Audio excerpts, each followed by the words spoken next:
are 2008 World Champions of Baseball. The Philadelphia Eagles are Super Bowl champions. Eagles fans everywhere, this is for you. Now entering the game for Philly Press Box Radio, Bill Furman and Jim Chet Chesko. It's Wednesday, March 5th, 2025, and the Philadelphia Eagles are still Super Bowl champions. Welcome to the Philly Press Box Radio Roundtable, brought to you by the Irish Rover Station House in Langhorne, PA, Cavs, Philly Tailgates, and the STT Sports Network. I'm Bill Furman. I'll be your host tonight, along with my partner, Jim Chet Chesko. And Chet, NFL free agency is fast approaching with some roster moves already being made. Another big one today. Spring training is moving along with the Phillies pitching already looking pretty good. Not today. The Flyers are what they are. They're a 500 hockey team as the trade deadline approaches. And Chet, Joel Embiid has finally put the 24-25 Sixer fans out of their misery. He shut it down. We are loaded up with plenty to talk about in Philly sports. Yeah, as always, Bill. I mean, with the basketball and hockey seasons moving into the home stretch, baseball almost here for real, and football free agency looming, that is heating up. Yeah, we do have plenty to talk about. It's that time of the year on the calendar when, there's all four sports in play. March Madness about to start up. So it's a good time to talk sports. Absolutely. And we have a couple great guests tonight to join us in the great Dei Lynam makes a return visit to Philly Press Box Radio. I hope Dei can explain to us what happened to these Sixers, but that might take a lot more than the 20 allotted minutes we have with Dei. And Anthony Liberto makes his first visit. Tell us about Wolf, Jet. Wolf is the founder and drummer of a Bad Company tribute band called Burning Sky, whom I met last fall when I saw those guys play over in Bensalem. And we had a great chat that night and stayed in touch on Facebook. And I invited him to come on our show to talk a little music and the fact that there are just a lot of great tribute bands out there in this area, many of whom are able to charge, premium prices to go see them. So interesting conversation with Wolf. Stick around for that. And if you're a music fan, I'm sure you will enjoy it. All right. Well, let's get to it. Let's welcome Dei Lynam back to Philly Press Box Radio. Dei, maybe we should talk about your golf game and not talk about what has happened to this Sixers team. But welcome back. Thank you very much. Is my camera on? Yep. Yeah, we got you. All right. We got you. All right, good. Hey, yes. Well, first of all, welcome back. Hope you had a nice birthday a couple of weeks ago and a nice vacation. You did throw our schedule off a little bit because we usually have you on your birthday week, but you chose to go to Florida and hang with some family instead. We understand. That's all right. That's really the only golf I've gotten in any recent time. So yeah, that was very nice. And in terms of the Sixers, I mean, obviously anything that could go wrong this year has gone wrong for them. And if I tell you they've had 38 different starting lineups in 61 games played, I mean, I've been around a long time. That number is crazy high. And, obviously some of that also has to do with injury, but also moves that were made at the trade deadline to get guys like Grimes and Lonnie Walker and Jared Butler. So that impacted it some, but yes. And that 7-foot center was only in the lineup for 19 of those games. Dei, you've been covering this team for 27, 28 years now. And I mean, in the process years, we knew they were going to stink, but we certainly didn't expect this season to go the way it is. How tough is it to watch this team up close, disappointment after disappointment? Yeah. I mean, I would say as the time has gone on, you can hear it in some of their voices.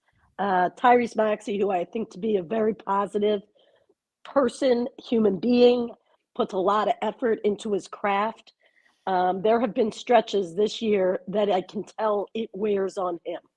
So, and if he's your number one positive guy, it is affecting everybody in that locker room. So I thought they had a stretch where they were playing good basketball, not winning all these games, but the young guys were playing well. They were in games I think at one point they won 4 in a row, which sounds unheard of when you only have 21 wins to speak of. But over this stretch now where George has multiple injuries, it's the hand on his non-shooting hand, and now the sore groin. Justin Edwards, who was going to get a ton of minutes down the stretch, maybe he will, maybe he won't, but he has now twice sprained his left ankle, most recently on Monday night. And then Tyrese Maxey with now sprained lower back, and his is the shooting hand in terms of dealing with the sprained finger that he tapes to the ring finger. Should he do that? Should he not? So it's just so many injuries to key guys, and it's really hard to keep it afloat. Well, Dee, I mean, as we sit here, if they're able to sneak into the playoffs somehow, this season obviously didn't go the way we want. If you're let's start with ownership. Does ownership look down and say right to the general manager, and do they start there? Do they try to rebuild this thing?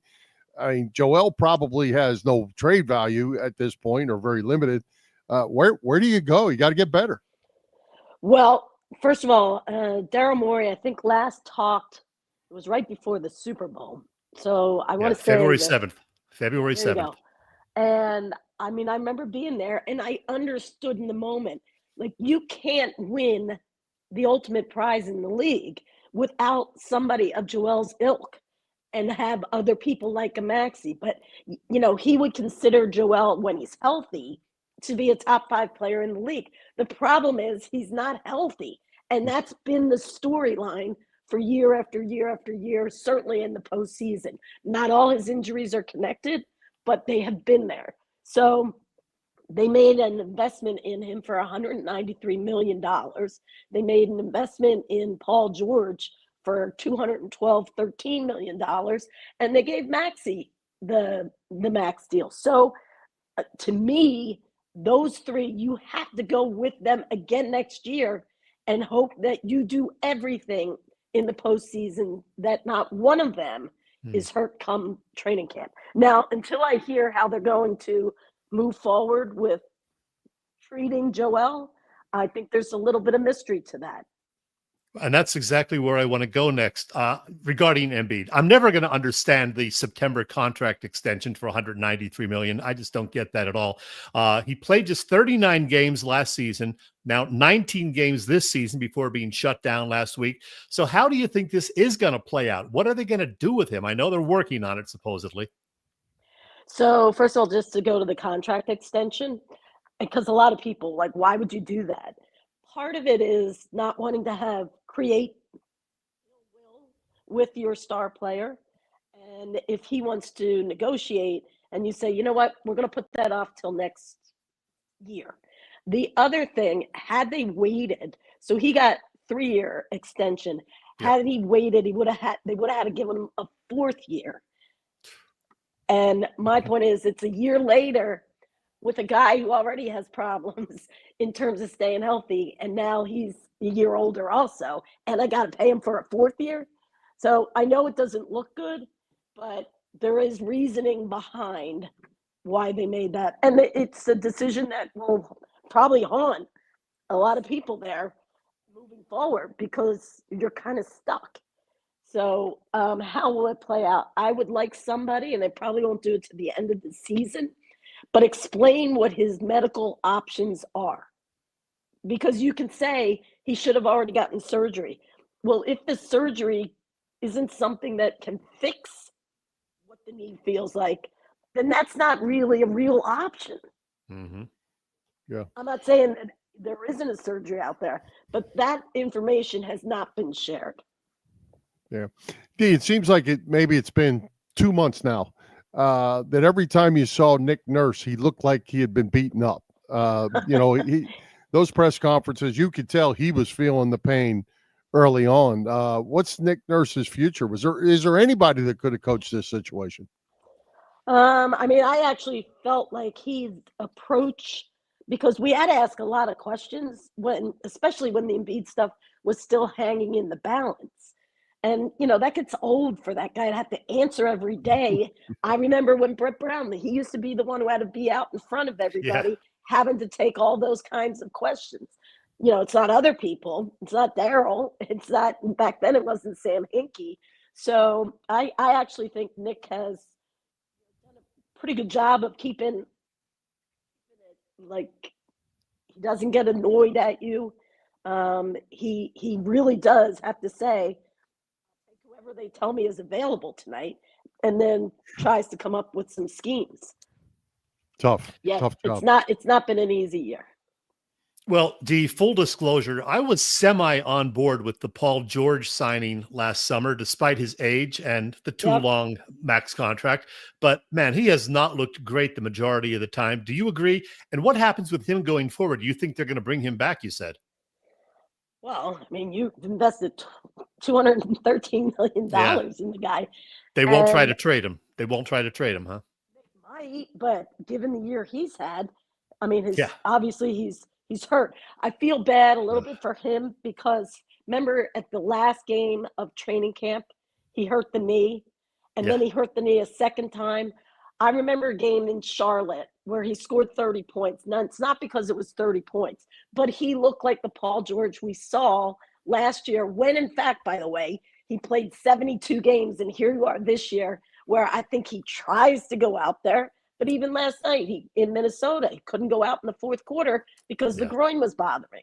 So, I mean, their hands are tied right now until these guys can show they're healthy. And I know it won't be this year, but show me for next season. It's a slippery slope, the whole thing, and I agree with you. They're kind of stuck with these guys, but my goodness, can they? It's almost like they're losing the fan base now. Well, I agree with that. And then what happens if you rinse and repeat and come back next year with the same guys, and then you're gone. I mean, unless you can really pull it together next year. Last time I remember rinse and repeat and it wasn't a fun. I remember the media day, and it wasn't a fun one, but it ended up being the 0-1 Sixers that went to the finals. But they rolled all those guys back. And the year before that, I forget what was going on with Allen, but I remember media day was not good. The Geiger thing had happened. He rejected that trade. Al couldn't believe he was even on the trading block. So I have seen rinse and repeat actually work out for a team. But you'll get pushback from your fan base, or they just won't care all summer. They won't talk about you. They won't look forward to it. And you really don't want that to happen. Hey, D, what's your take on Quentin Grimes? He's been something of a journeyman over his 4 years in the NBA, but he seems to have, some talent offensively, at least. 2 real good games out of the last 3 for him. Does he have any sort of a future? Oh, yeah. Well, first of all, when he was in Detroit last year, he had injury problems, so that's why he didn't get a lot of time there. In Dallas, I'm just saying, Dallas is you think we're scrutinizing. Dallas is looking at, what are these people deciding? Because in addition to getting Grimes, they got a pick in this. They got a pick with it, and gave an injured older Caleb Martin who couldn't get on the court for them because of his injuries. So, but you're going to have to pay Quentin. He's a restricted free agent, and it gets a little dicey because I personally would pay. Gershon I would like him to come back. Yeah. And those would be your 2, in my opinion. Grimes, obviously, the one thing I like, he's getting the attention of scouting reports right now, and his shooting percentages are not dipping. Like, he was 12 of 18 last night, and he was asked to play starting point guard, and he played, almost 39 minutes. So I think people know who he is around the league. And I think he's learned a lot from his years, like in New York. He went to Houston. That's a really good program to learn in terms of being a defensive-minded guy. He's definitely 3-and-D. There's no question about that. And he's 24. The position that the Sixers are in, they're not in a great draft position. They're kind of in the middle. They're thereabouts. I'm sorry. They're on the cusp. Right. of having to give it up. Right. And I'm not a believer ever that players tank, because everything they do is on film. If it's not this year, it's next year's team or whatever. As an organization, do you believe that they actually at times don't try to win? Not necessarily this organization, but just as a whole. I mean, I would say a team like Washington is definitely in a rebuild mode, but they have stacked their roster with 20-something-year-olds that are getting better, but clearly they're developing these guys, right? Mm-hmm. They're, they traded Kuzma to Milwaukee, I believe. Yeah. And so when you say they go down the route of trying to get draft picks, hoping they get the right draft picks, and then hoping that they can get another draft pick this year that can help that base, so to speak. I mean, OKC did it, but they never really had the tank because they progressed so quickly. And now look at them. Well, as you guys just alluded, they are kind of right on the cusp. They're tied with the Nets for the 6th worst record in the NBA. And if they are a lottery team and end up with the 7th or 8th pick, then, they lose that draft pick to the Thunder because of that Al Horford deal a few years ago. So, the pick is only top 6 protected. So, how do I, as a fan, look at this last quarter of the season? Should I root for them to lose, or what? I hate doing that. I mean, I get it. The problem is that I think you're going to be stuck right there at 6, 7. Maybe you could get to 5, but there's always in the lottery part of it where somebody jumps balls. in, right? Yeah. So I think your fan base is smart enough to know they can't control the whole situation, and they're not going to be an 11-win team like Washington is, right? Because you already have 21. Yeah. So I mean, I would say, play your young guys. Paul George is hurt. I don't see the point in keep having to make him run out there with injections and bad hand and now the groin, because you just start creating other injuries. I think you got to keep Maxey out there if he can play, because he's your leader. The younger guys don't get better by not playing with good talent. So I would keep Maxey playing and then see where the chips fall. Yeah, and I guess the prize of this draft is going to be Cooper Flagg if he comes out from Duke. He's a tremendous, only 18-year-old, tremendous player, and might be the kind of guy, if you were lucky to have the ping pong ball bounce your way, might change your franchise. Yeah, well, that's true, though, because we're saying, like, if you fall out of the 6, 7, yes, what if you're the guy that jumps to 1? I guess the part that you say, sure there's some kind of algorithm. What's the number of wins that are gonna most likely push me out? And then am I in the right ballpark to be possibly in the Cooper stakes? Yeah. That's enough Sixers talk. Let's switch gears a little bit. While the Sixers have put us through all this misery this season, the Eagles were the complete opposite.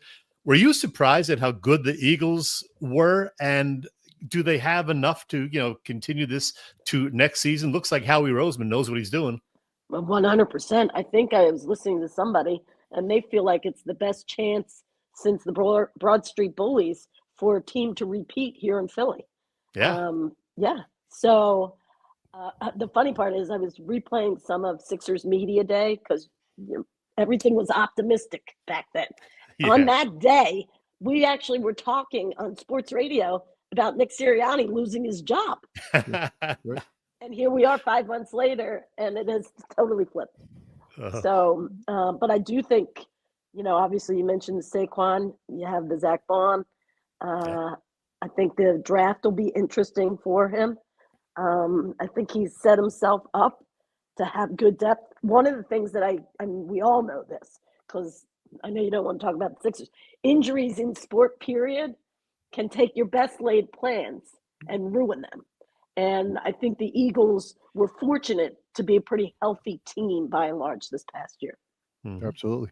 Well, let's flip over one more time and let's talk Phillies as we're coming out of spring training. Talk about a little rinse and repeat. The starting lineup is pretty much going to be exactly the same. Is that good or bad? Well, I remember people talking after last year being a disappointment. Some would even say their exit the last 2 postseasons. And I think with this group, if you don't do something deep in the playoffs this year, the group's going to be taken apart. So I think they know that. I think they've known they had this opportunity for 3-4 years, and it just hasn't worked out yet. That first year was super fun, and I think that superseded expectation. And then now you have expectation, and it just hasn't worked out. So we'll see. Hey, D, one final basketball question from me. Who comes out of the East this year? Boston again, or will Cleveland actually get there, or somebody else? I think Cleveland has a chance. They haven't. Look, when you get into a series, obviously things can change. I get the analytics tell Boston, and they won last year. Shooting the 3 is okay at the rate that they do it. I personally don't think that that's the best method. Now, they average 48 3-point attempts per game, and they make 18. The Sixers are going to go in there tomorrow, and they make on average 12 and a half. I mean, that's a lot of, you got to go find some shots. You got to get to the foul line. You got to turn somebody over. So, but Boston believes in that. And, it is on a night where they're dropping 24 threes on you. You're saying, how do I make up for that? But I think Cleveland, I like their team, and I think they're very well coached. So I think they have a chance. Okay. D, one final question for me, and this is the great social media debate. Where does LeBron James fit in NBA history? He just became the first to score 50,000 points. Yeah. That's pretty impressive. And 40 years old. And you'll see people say he's the 6th best player ever, or he's the first, or he's the best. You've watched him. Oh yeah. I think part of it is the longevity and his professionalism at 40 that's still able to produce like he is, right? Michael stepped away from the game and then came back. Now, granted, he had the 6, rings. But when I look at LeBron for all these years of doing it, and then you go into different eras like, Will Chamberlain or Larry Bird. But obviously, in terms of taking care of your body and being able to play for the percentage of games that he's been available for his teams, I think it's unbelievable. Well, D, in our final minute, tell everybody where they can find you on the radio, covering ball games. What are you up to these days? Yeah, so I am on the radio. I'm losing my voice, so I got to get that taken care of. 97.5, The Fanatic. I've been doing a lot of these Sixer pregame shows, which is a bummer for me because it was supposed to be a good year, and I like doing those. And then I have my Saturday, Sunday, if there's not a game on, Saturday or Sunday morning. And then I still call the Blue Coats and the Go-Go down in Washington. So I stay busy. All right. Well, D, we certainly appreciate, as always, taking the time to join us. We always enjoy having you. Thank you so much, guys. Next year, I'll get back on track with the birthday. All right. Sounds good. There you go. Thanks, D. Thank you. Take care. All right. Hey, Chet, before we move on, I want to take a minute and give a shout out to one of our favorite listeners, watchers, followers, Joe Bonder. Joe had some pretty serious heart surgery this week, unexpectedly. And, Joe's always on watching us. And I don't know if he's with us live tonight. He's alive tonight. That's good. We don't know if he's listening live, but he will definitely be listening. We want to give a shout out to Joe. He's in the hospital after a pretty extensive heart surgery. And Joe's here. One more. Phil Stifel's wife had some. Oh, look at that! Way to go, Joe. Joe's here. Good to see you. Our man Phil Stifel, his wife Melissa, had some medical issues. She's was in the hospital this morning getting things taken care of. So we wish Melissa the very best. And plus, she's got to put up with Phil. So Yeah, and one other of our followers, Ambrose Reagan, he also had surgery yesterday too on a leg and foot injury. He got hit by a car up there in New York City. How crazy is that up where he lives? Yeah. So, yeah, And shout out to all you guys. I saw our friend Robbie Ellis last week, and she's doing well. She had cataract surgery, or was it cataract or glaucoma? Glaucoma, I believe. Yeah, glaucoma. And she was doing very, very well. So it was great to see Robbie looking good and enjoying some live music. Chet, we can't have an injury list every week. We can't have that. Everybody needs to get better and do better, and hopefully everybody's on the mend. So, yes, sir. But we did want to give a shout out, let everybody know that we are thinking of them. That's for sure. Yep. All right, Chet, as everyone probably knows, we are now, Philly Press Box Radio is part of the STT Sports Network, as in Set the Trends. It's a network set up by our pal, Phil Stiefel, as you just mentioned, host of the terrific Trending in the AM show that you can find every weekday morning on the STT Sports Network YouTube channel. Check out Phil and be sure to subscribe to the channel. Phil's show is on there, and so is ours. Yep. You can find Philly Press Box Radio there in addition to our own YouTube channel and on our Facebook page. Again, it's the STT Sports Network, setting the trends for what sports talk should be. Hey, Chet, tell us what's going on over at the Irish Rover Station House. It's getting ready to be St. Patrick's Day. And they call her the Irish Rover. If you're a viewer or listener of Philly Press Box Radio, you know that our longest running sponsor is the Irish Rover Station House. And since it's March, this is a big month for that great bar and restaurant. Let's talk about it with our friend from the Irish Rover Station House. It's Christina Gaskill. Hey, Chris, how are you? Hey, Chet. Chris, it seems like we were just a couple of weeks ago talking about the ugly sweater holiday party, but here we are now preparing for St. Patrick's Day. And for an Irish bar and restaurant like you guys, that is much more than a one-day event. I'm going to give you the floor to tell everybody what is happening at the Rover between now and the 17th. Thanks, Chet. We are so excited. It's very green here if you haven't been in yet. We debuted our March cocktails. The fan favorite this time is our Lucky Charms Martini. It's got those tiny little marshmallows on it. It's quite adorable. People are loving it. But we are starting our big St. Patty's Day week next week, starting on Tuesday. And then as the weekend comes up, we'll have live music and Irish dancers Friday, Saturday, and Sunday. And of course, on Monday, we'll have all of the festivities. So there'll be music all day. There'll be Irish dancers, tons of Guinness, tons of your favorite Irish food. And if you're not into the big crowds that we'll be seeing over the weekend, come in Tuesday through Thursday. We'll be serving all of the corned beef and ham platters you could possibly eat. And of course, Guinness as well. Wow, lots of fun over that whole period of time leading up to the 17th for sure. Now, the following week, March 25th, you have another one of those paint and sip events. And if I'm not mistaken, those are always very popular. Yeah, they sell out real quick, so don't wait to get your tickets, but it's just a great time to get out. It doesn't matter your skill level. Everyone just comes and have a good time. We do specialty cocktails that night. We do a discounted food menu, so there's tons of options for you. All right. Well, Chris, enjoy all of the festivities, and I'll see you real soon. Thank you. Good to see you. Hi, I'm singer-songwriter and diehard Phillies fan Chuck Brodsky, and you're watching Bill and Chet knock it out of the park on Philly Press Box Radio. Go Phils. Very good. Oh, yeah. Let's get back on the air here, Bill. There we go. Yeah, very good, Chuck. Thanks for joining us. Appreciate the shout out. Hey, Chet, the Eagles opened the vault for Saquon Barkley. They followed it up today with a signing, or at least the announcing of the signing of Zach Bond. They've released Darius Slay and James Bradbury. It looks like they're parting ways with Kenny Gainwell. There's going to be a lot of new younger birds coming around this year, I think. Yeah, it seems that way. I mean, first of all, congratulations to Saquon, $41.2 million extension, $36 million of that guaranteed. That ain't bad. Highest paid running back in NFL history. That's nice.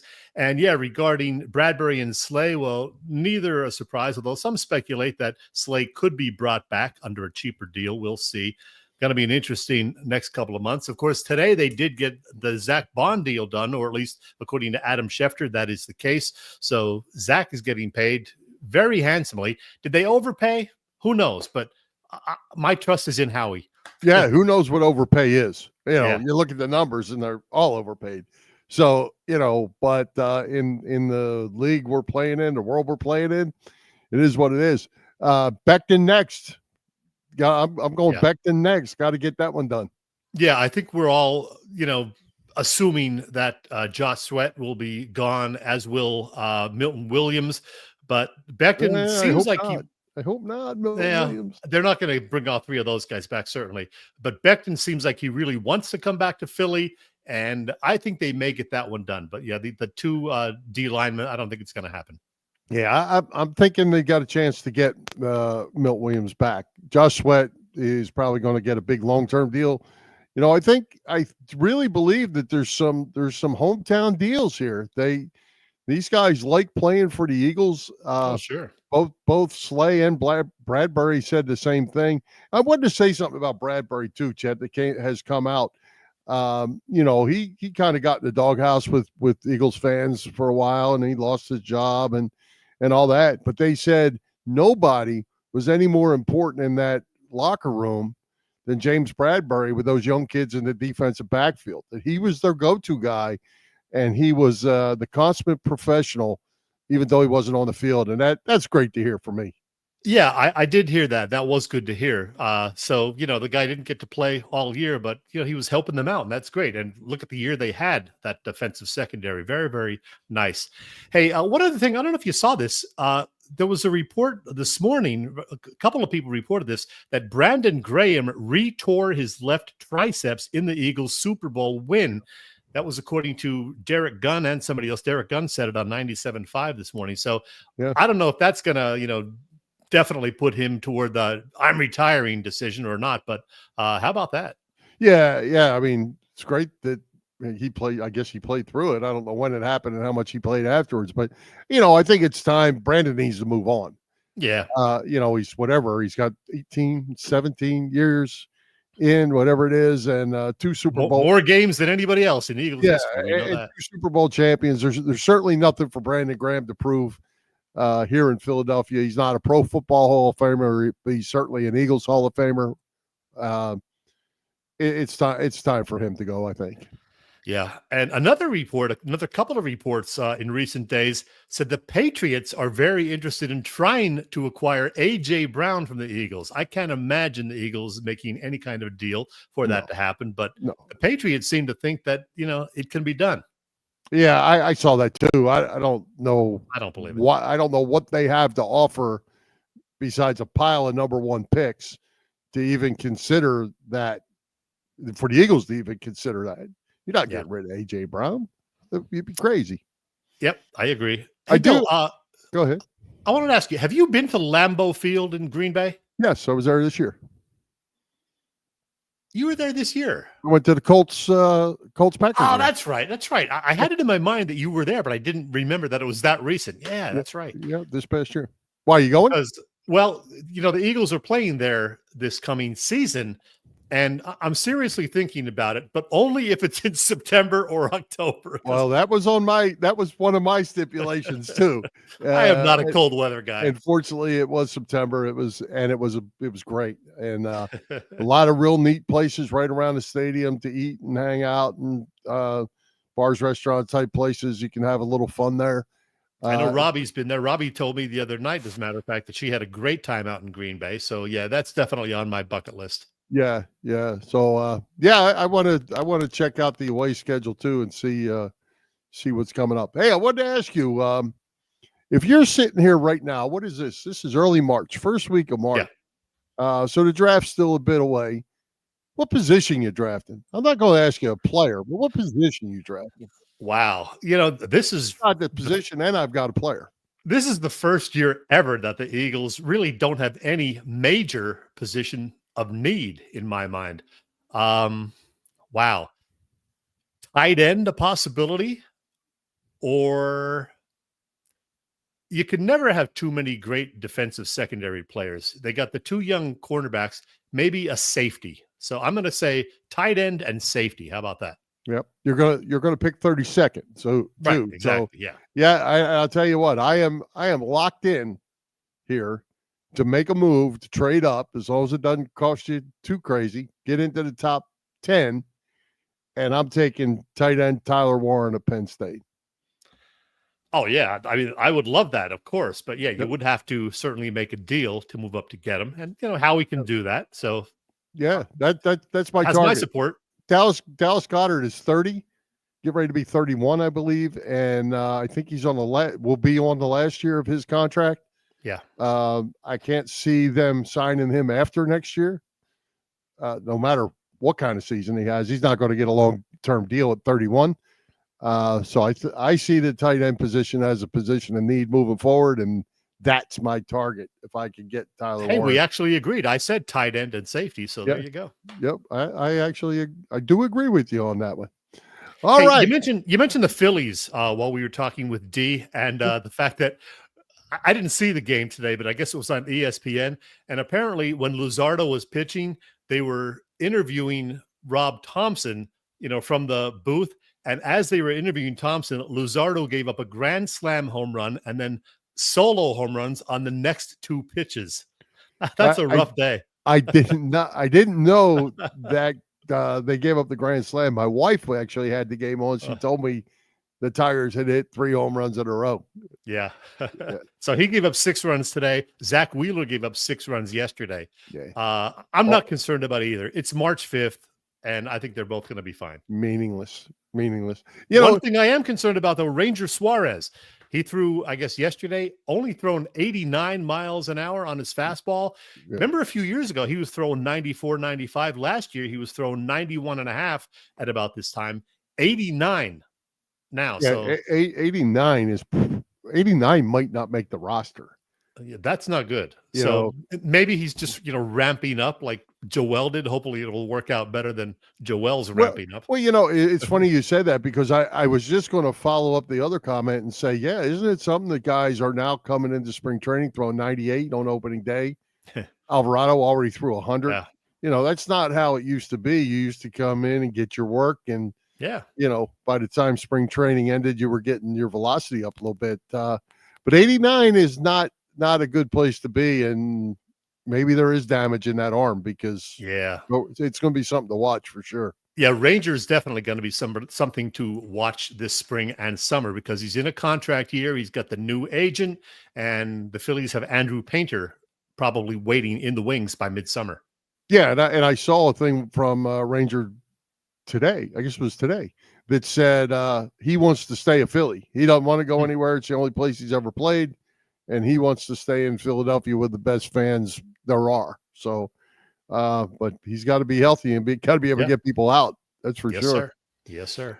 All right. So tell us what's going on with the best tailgaters in Philadelphia. Bob Cavanaugh and the gang at Cavs Philly Tailgates.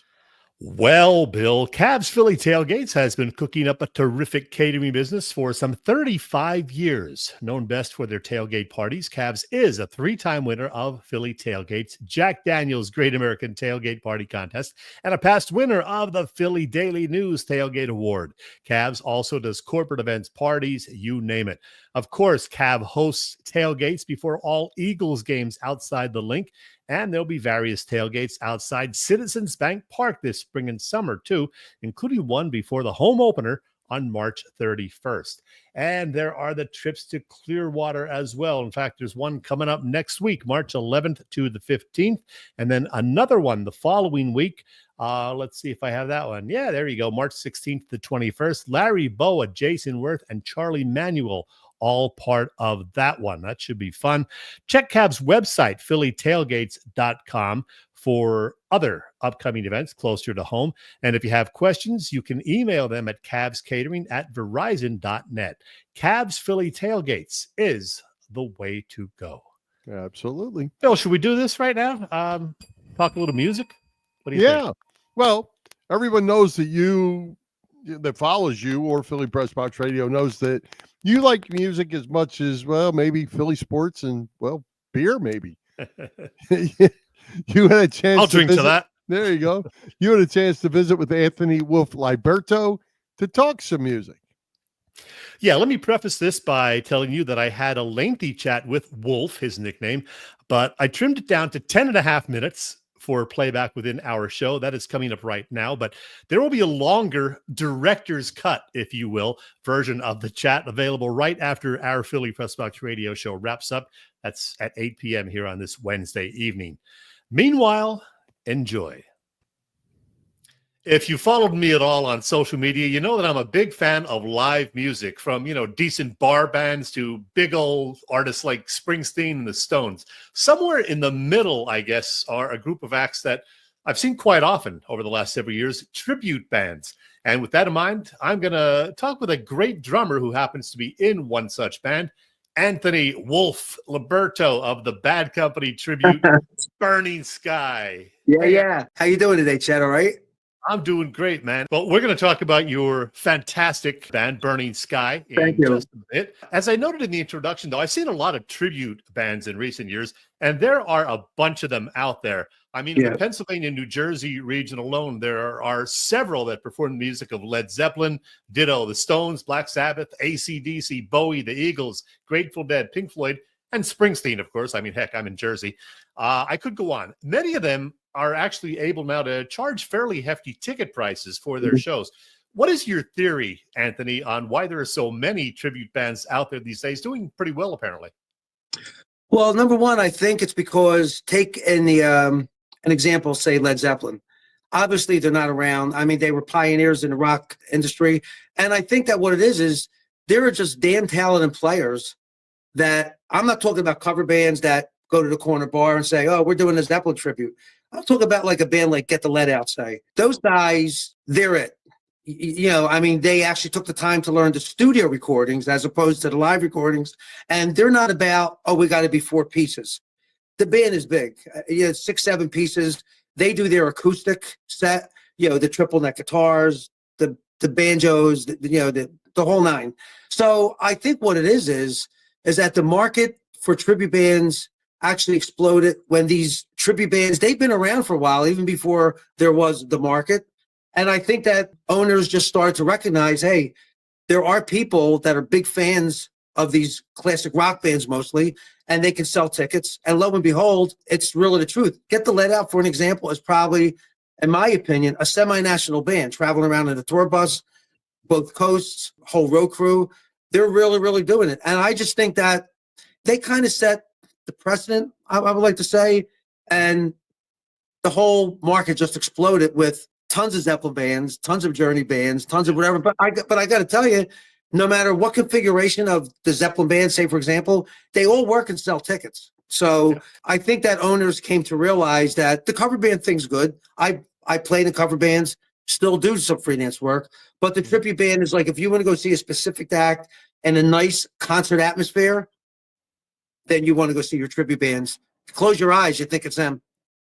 Yeah, that's my theory as well. There are just a lot of geezers out there like me who still enjoy hearing these songs performed live. And for the most part, these tribute bands get it done quite well. I've seen Get the Lead Out 7 or 8 times. So oh my God. Yeah. Well, I mentioned all those bands a moment ago, but I did not mention there being any Bad Company tribute bands. And quite frankly, I didn't know any existed until about 1.5 years ago when I saw an ad for Burning Sky. And as a huge Bad Company fan, I was thrilled to see that you guys existed and then to actually see you guys in action last November. But let's get to the origin of this band. What happened first? A bunch of guys deciding to become a band, or you deciding you wanted to assemble a Bad Company tribute band? How did it happen?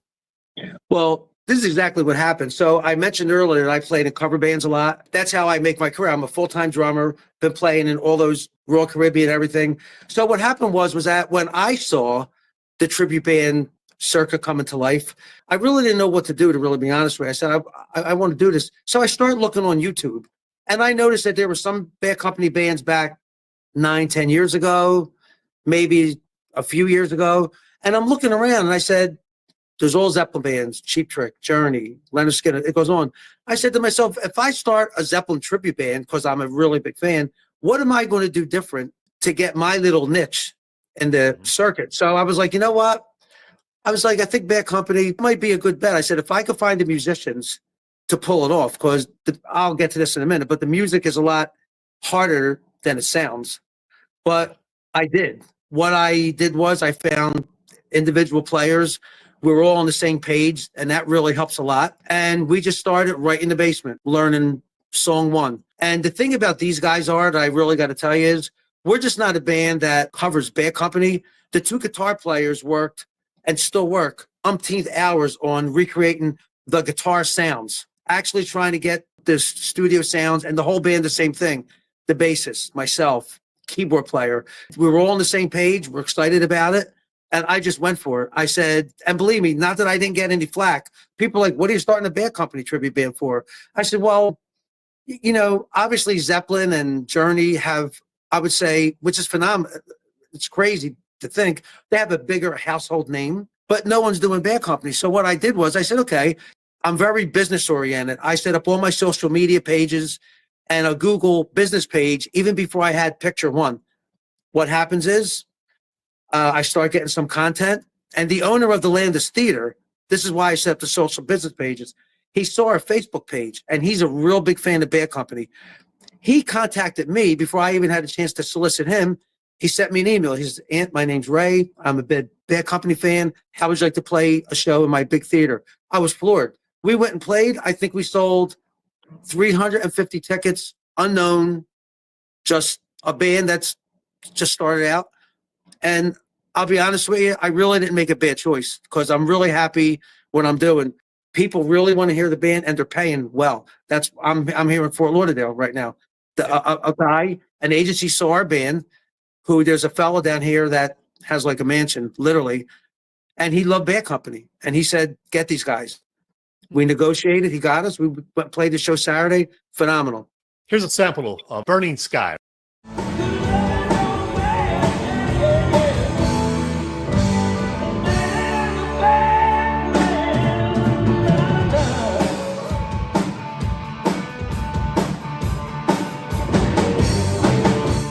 Hey, back in December, in connection with Paul Rogers' 75th birthday, I put out a poll asking people for their favorite songs that Paul sang, whether with Free, Bad Company, or The Firm.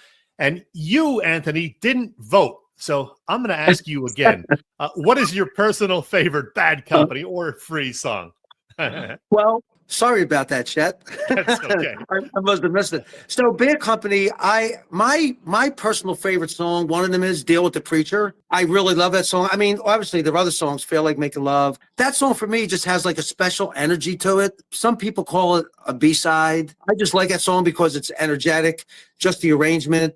All Bad Company songs, in my opinion, there's really well-written songs. I like that one personally. The Free song, the one I personally like, is called Wishing Well. That has a lot of energy, and sometimes we use it to open up the show. And The Firm, I obviously like that because Paul Rogers, the Jimmy Page thing, any one of their songs. You know, we do Radioactive. We're actually working on learning Closer.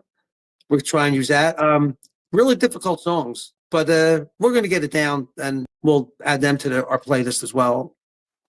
Well, it looks like you guys have a pretty busy spring and summer. Yeah. Thursday night, you're at Sweeney's in Northeast Philly. Great venue for bands, by the way. I've been to Sweeney's often.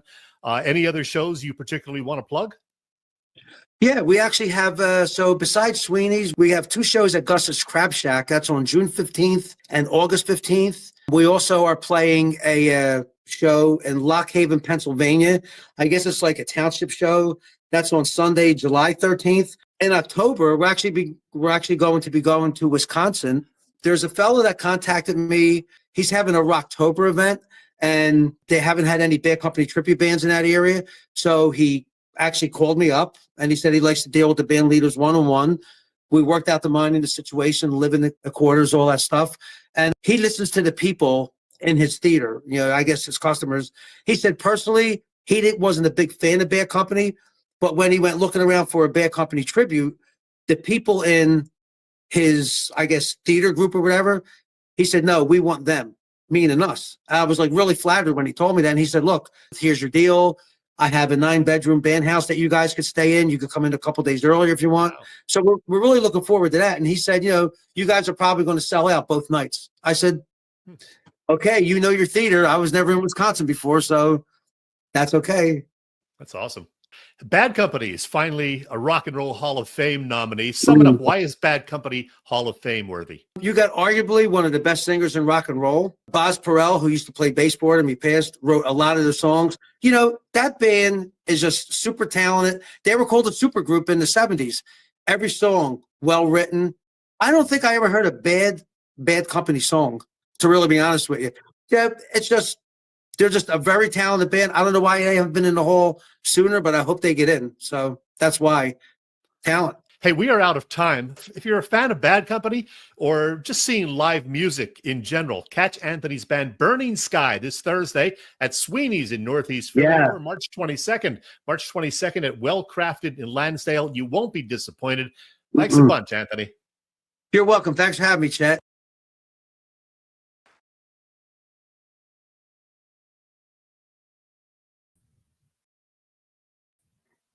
Bring me back.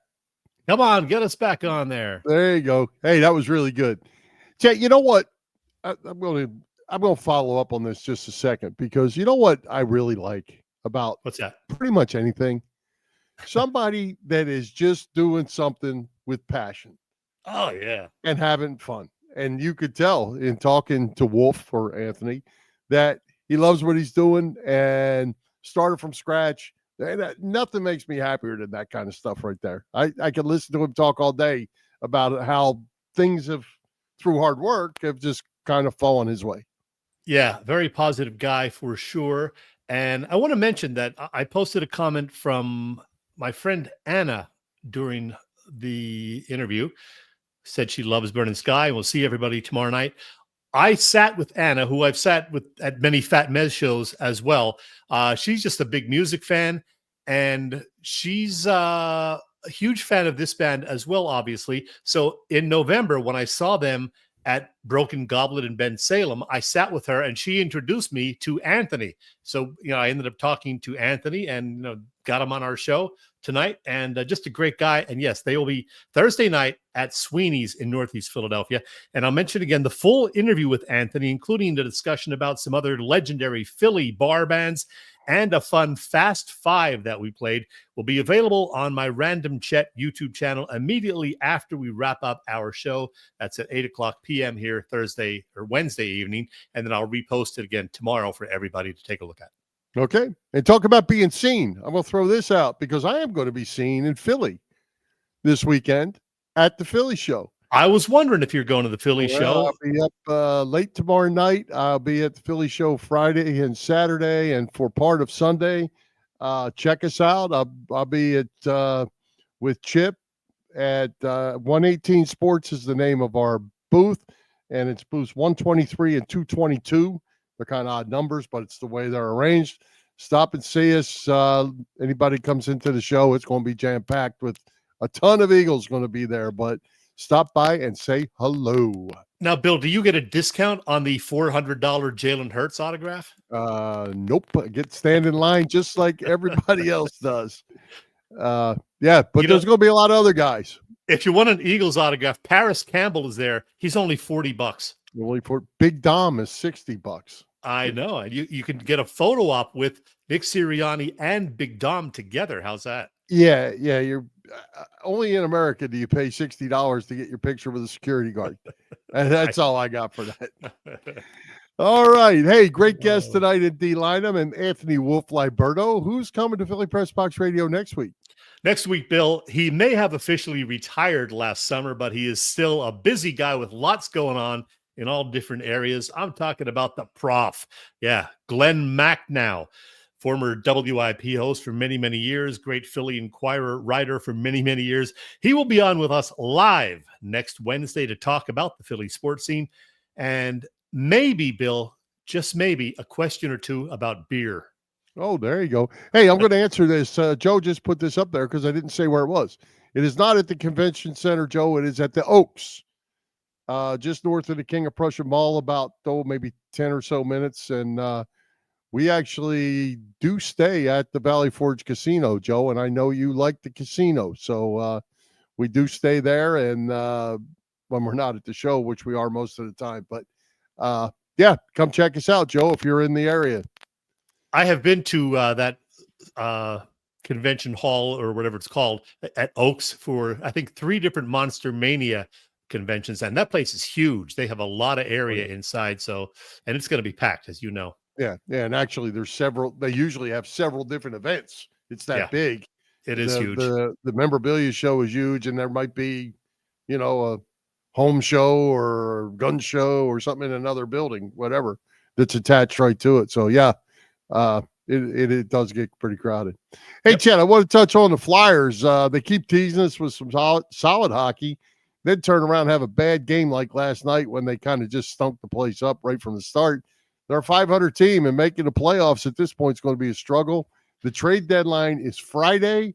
I'm not sure what's going to happen here.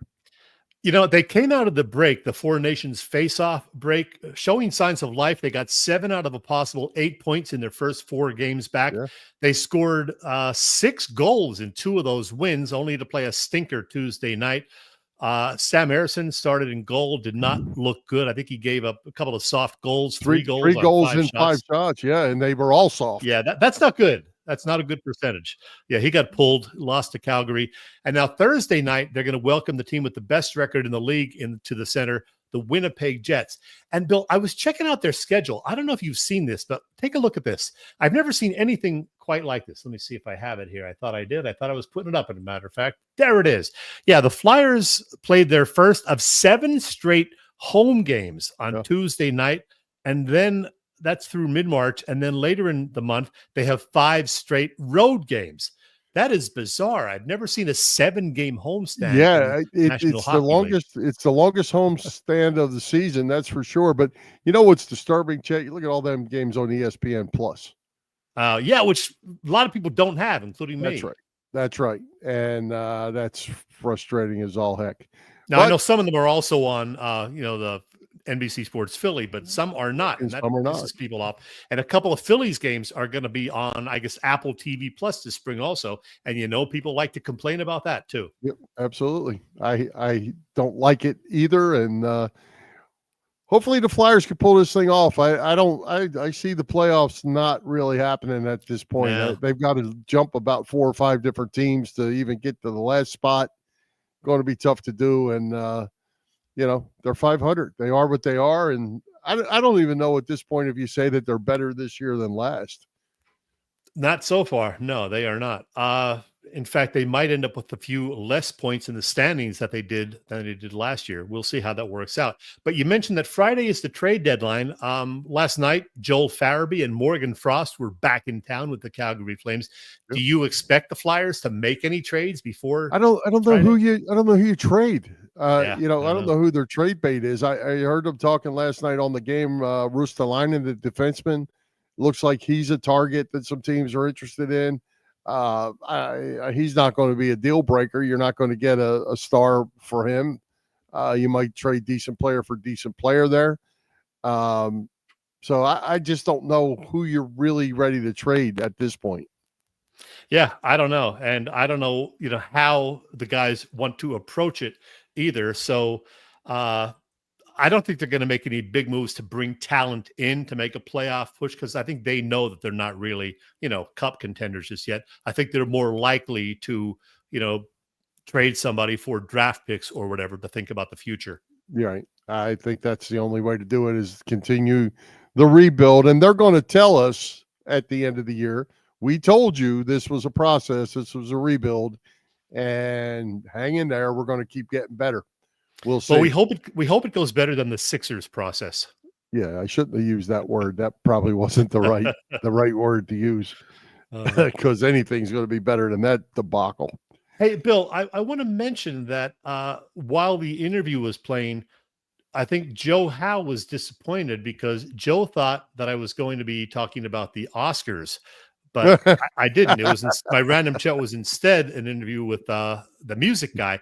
But speaking of the Oscars, let's not. No, you said nobody watches. Oscar Robertson.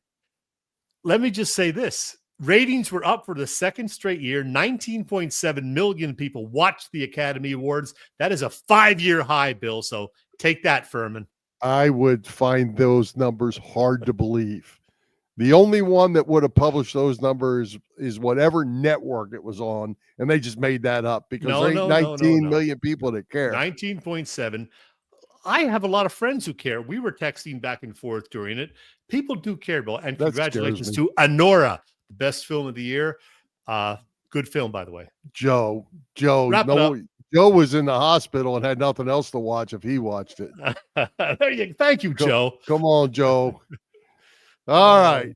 You ready to wrap it up? Wrap it up. Let's go. All right. Let's thank tonight's special guests, Dei Lynam and Anthony Liberto. Our sponsors, the Irish Rover Station House, Cavs Philly Tailgates, PPCC, 118 Raz Room. For Jim, Chet, Chesko, this is Bill Furman. We hope you enjoyed the show and will join Philly Press Box Radio next Wednesday, March 12th at 7 p.m. You see us live on Facebook or on our Philly Press Box Radio YouTube channel and on the STT Sports Network YouTube channel, and listen on Apple Podcasts, iHeartRadio, and all the others. High hopes, Philadelphia sports fans. High hopes.